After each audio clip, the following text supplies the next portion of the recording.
राज्यसभा के लिए राष्ट्रपति द्वारा कितने सदस्य नामित किए जाते हैं? Option A 2, option B 12, option C 15, option D 20।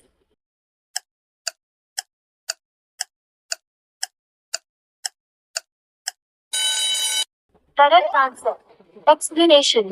भारतीय संविधान के अनुच्छेद 80(1) के उपबंधों के अनुसार राष्ट्रपति द्वारा मंत्रिपरिषद की सलाह पर कला, साहित्य, विज्ञान व सामाजिक सेवा के क्षेत्र से संबंधित 12 व्यक्तियों को राज्यसभा की सदस्य के रूप में नामित किया जाता है। देश की सशस्त्र सेनाओं का सर्वोच्च कमांडर इन चीफ कौन है? ऑप्शन ए रक्षा मंत्री, ऑप्शन बी प्रधानमंत्री, ऑप्शन सी तीनों सेवाओं में से वरिष्ठतम चीफ, ऑप्शन डी राष्ट्रपति।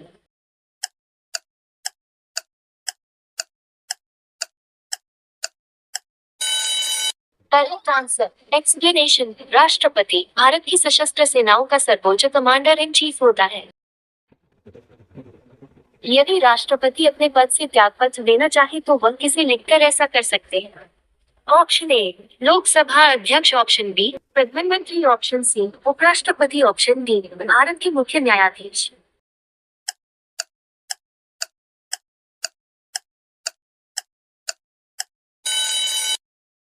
Correct answer explanation.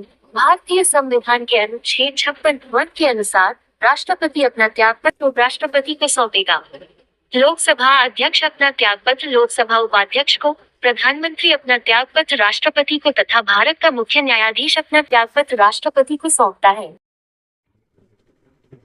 निम्नलिखित में से कौन से जोड़े का सही मिलान किया गया है? Option A Indira Sahni case कार्य क्षेत्र में महिलाओं का अधिकार, option B ADM Jabalpur case आपातकाल में नागरिकों का अधिकार, option C Kartar Singh case अल्पसंख्यक अधिकार, ऑप्शन डी विशाखा केस केंद्र राज्य संबंध।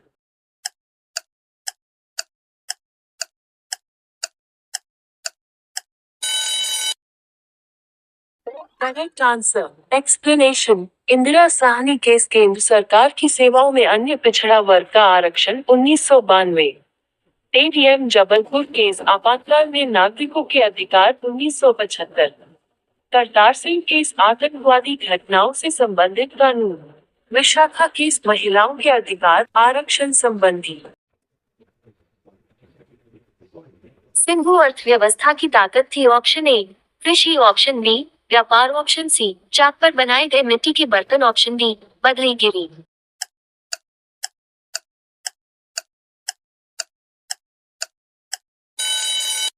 Correct answer explanation. सिंधु सभ्यता के लोगों का आर्थिक आधार कृषि एवं पशुपालन था। सिंधु सभ्यता के लोगों ने ही सर्वप्रथम कपास उगाया था। इसके अलावा वे गेहूं, जौ, चावल का भी उत्पादन करते थे। ये गाय, बैल, भैंस, हाथी, ऊंट, भेड़, बकरी, सुअर, कुत्ता आदि पशु पालते थे, लेकिन इन्हें घोड़े का ज्ञान नहीं था। ये लोग व्यापार और शिल्प निर्माण उद्योग में भी प्रवीण थे।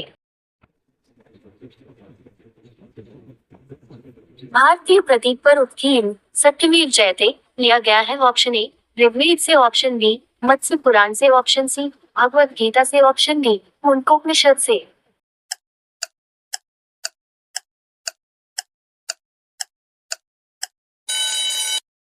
Correct answer explanation. भारतीय प्रतीक प्राग चिन्ह पर उत्कीर्ण सत्यमेव जयते मुंडकोपनिषद से लिया गया है। इसका अर्थ है सत्य की ही विजय होती है। प्राचीन भारत का प्रसिद्ध वह शासक कौन था जिसने अपने जीवन के अंतिम दिनों में जैन धर्म अपना लिया था? Option A Samudragupta, option B Bindusara, option C Chandragupta, option D Ashok.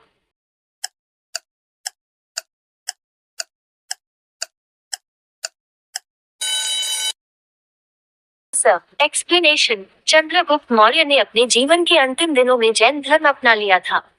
उसने जैन साधु भद्रबाहु से जैन धर्म की दीक्षा लेकर श्रवणबेलगोला, कर्नाटक स्थित चंद्रगिरी पहाड़ी पर 298 में उपवास द्वारा अपना शरीर त्यागा था। यूनानियों को भारत से बाहर किसने निकाला था? Option A Chandragupta Maurya, option B Chandragupta Vikramaditya, option C Ashoka, option D Bindusara.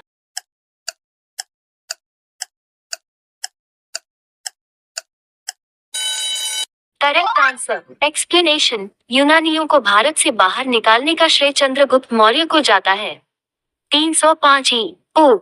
में यूनानी शासक सेल्यूकस और चंद्रगुप्त मौर्य के मध्य हुए युद्ध के उपरांत हुई संधि के फलस्वरूप सेल्यूकस ने चंद्रगुप्त मौर्य के साथ अपनी पुत्री के विवाह में दहेज के रूप में एरिया, अराकोसिया, जेब्रोसिया और टेरिटमिसदाई के क्षेत्रों को दिया था।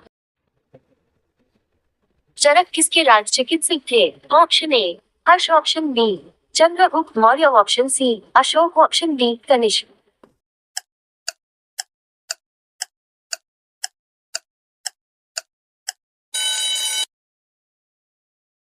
Correct answer. Explanation, Charak Kanishka के राज चिकित्सक थे। इन्हें चिकित्सा का जनक कहा जाता है। इन्हें चिकित्सा की प्रत्येक विधा पर समान अधिकार था। इन्होंने चिकित्सा शास्त्रीय ग्रंथ चरक संहिता की रचना की। गुप्त राजा जिसने विक्रमादित्य की पदवी ग्रहण की थी वह था option A Skandagupta, option B Samudragupta, option C Chandragupta, option D Kumaragupta.